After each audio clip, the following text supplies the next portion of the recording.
আচ্ছা, আমাদের ভেহিকেলের হর্ন, এই হর্ন জিনিসটা আসলেই খুবই একটি ইম্পোর্টেন্ট ব্যাপার। তো আমাদের যে ভেহিকেলগুলো আছে, ঢাকা সিটি বলেন বা ঢাকা সিটির বাইরে বলেন, বর্তমানে যে অটোর যে অবস্থা, এই অটোর মধ্যে অবশ্যই আপনার হর্নটা খুব ভালো থাকা দরকার। তো আমার এক আ আ সাবস্ক্রাইবার আমাকে কমেন্ট করেছে যে আমার হর্নটা তার ভালো লে লাগ মানে ভালো লাগছে। তো হর্নটা কি হর্ন সেটার ব্যাপারে জানতে চেয়েছে। তো আ আমার এই হর্নটার নাম হচ্ছে আইসিং। হুম? আইসিং হর্ন, আমি এটার কাভারের ভিডিওটা দিয়ে দিব।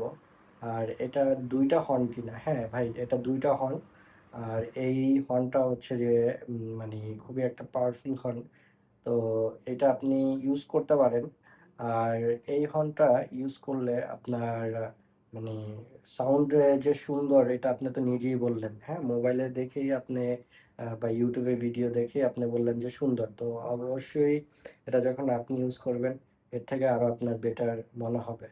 তো চলুন আমরা বাইক রাইড করতে, করতে হর্নের ব্যাপারে আরো ডিটেইলে কথা বলি।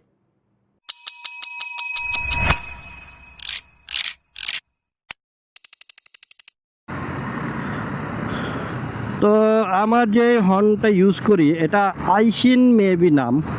আহ, এইটার প্যাকেজিংটা হচ্ছে যে আমি দিয়ে দিব। প্যাকেজিংটা হচ্ছে যে একবারই নর্মাল দেখতে, একটা কাগজের মধ্যে প্যাকেজিং করা। বাট ভাই আমাকে যেটা বললেন যে সাউন্ডটা খুবই মিষ্টি, জি আমার কাছেও খুবই মিষ্টি লাগে সাউন্ড।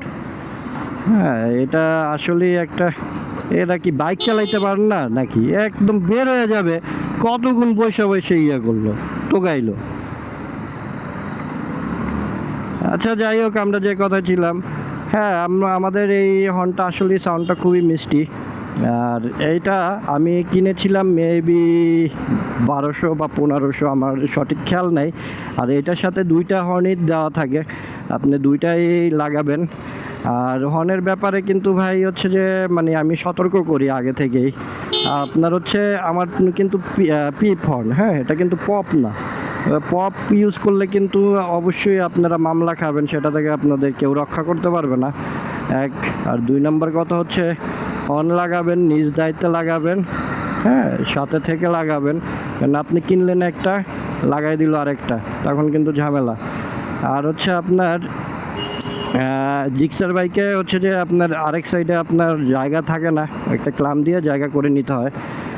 আর এই হর্নটা খুবই ভালো, এটা আমাকে রিকমেন্ড করেছে আমার এক কাছের ছোট ভাই ইশতিয়াক। ও নিজেও ইউজ করে, আর আমার বাইকের টুকটাক কাজ ওই করছে, সামথিং মডিফাই বলতে পারেন হালকা। তো টুকটাক ওই করছে, আর আমি বাইক কিনে ওকে দিয়ে দিয়েছি যে যাও কি করা লাগে না লাগে করো। তো ওর মতন করে নিয়ে আসছে, তো কি কি করছে সেটা নিয়ে আরেকদিন আরেকটা ভিডিও দিব। তো আজকে যে ব্যাপারে কথা বলতেছি সেটা তো হর্ন। তো হর্ন আইশিন মেবি নাম। আর এটা হচ্ছে যে একটা কম্প্যাক্ট হর্ন। অনেকেই হচ্ছে যে ভাই বক্স দেখেন, প্লাস্টিকের বক্স করা, এইটা করা সেইটা করা, সেইগুলো আপনারা কিনেন। ওইগুলো না কিনে ভাই আমার মতে আপনার হচ্ছে যে ইয়ে কিনেন, আপনার কি বলে, এই একটা প্যাকেজিং, মানে প্যাকেজিং ভালো হইলেই যে আপনার হর্ন ভালো হবে এমন না। আপনি আপনার হর্নটা যে কিনবেন, আপনার হচ্ছে হর্নটা অবশ্যই যেন ভালো হয় সেভাবেই আপনার মানে দেখতে হবে। আপনার প্যাকেজিং দিয়ে আপনি কিন্তু মানে কি খাট্টা খাবেন না, হ্যাঁ, বা প্যাকেজিংটা আপনার বাইকে লাগাবেন না। অবশ্যই আপনার প্যাকেজিং মানে দিকে তাকায় না তাকায় আপনার হচ্ছে হর্নটা কী অবস্থা, সাউন্ড কেমন আসে সেইগুলো টেস্ট করে নেবেন। সেইগুলো হচ্ছে মেইন, আপনার সাউন্ডের উপরে ডিপেন্ড করবে আপনার হর্ন, হ্যাঁ। আর যাই ওই যে ৫০০ টাকার হর্ন না খুঁজে একটু ভালো দামের হর্ন খুঁজবেন, অবশ্যই আশা করি ভালো হর্ন পাবেন। আর আমি আইশিনের এই হর্নটা ইউজ করি। আমি ভালো কি সাউন্ড না কি সব আপনারা তো দেখলেনই, তারপরে আমার দিক থেকে আমি যদি বলি, অবশ্যই এটা হর্নটা ভালো একটা হর্ন, আপনারাও নিতে পারেন। আশা করি ঠকবেন না। ঠিক আছে, এই পর্যন্তই ছিল আমার আজকের ভিডিও। আর কারো যদি ইনফরমেশন মানে টাইপের ভিডিও দরকার হয়, অবশ্যই আমাকে নক করবেন বা কমেন্ট করবেন, আমি সেই ব্যাপারে আপনাদেরকে ভিডিও করে দিব। আর সবাই আমার চ্যানেলটি সাবস্ক্রাইব করবেন। ইনশাল্লাহ সবাই ভালো থাকেন। আল্লাহ হাফেজ।